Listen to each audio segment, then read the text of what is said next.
Magandang araw mga kapatid. Andito ngayon sa aking harapan. Ito ang HPM. Ito ang brand nito is Panasonic. So kung ngayon ginagamit natin computers for editing at yung iba naman ang ginagamit is yung cellphone na. Pero ito mga 15 years ago sa TV5, ito yung actually ginagamit namin. Ito yung HPM o yung Panasonic.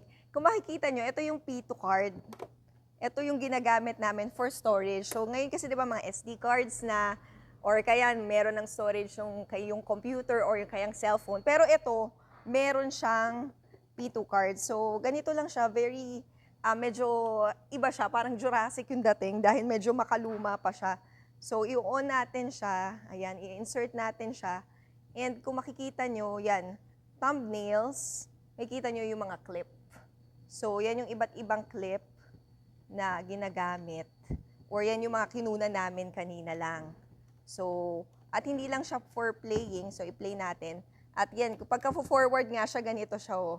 So yan yung mga makaluma pa, hindi na yung forward at ano. So iniikot-ikot siya.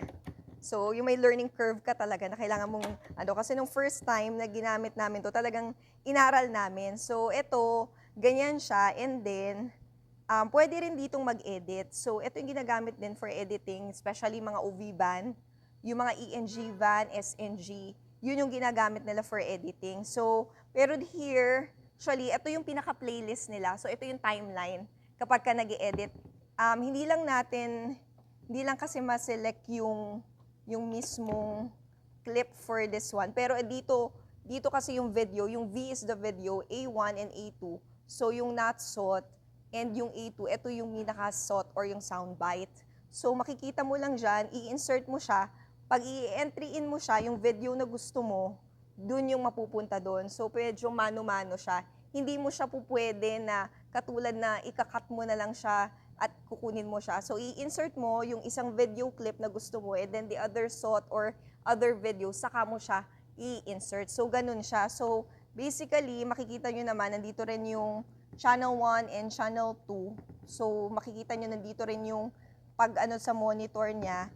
And, basically, ganun lang naman siya. So, if we're going to compare kung paano yung editing ngayon na sobrang easier talaga siya dahil may cellphone na at may computers. Pero ito, dito nagsimula yun. Meron pang mas way back na talagang mas komplikado pa siya. Hindi ko naman masabing komplikado, pero kasi kailangan talaga iikot mo siya tapos mag-entry in, entry out.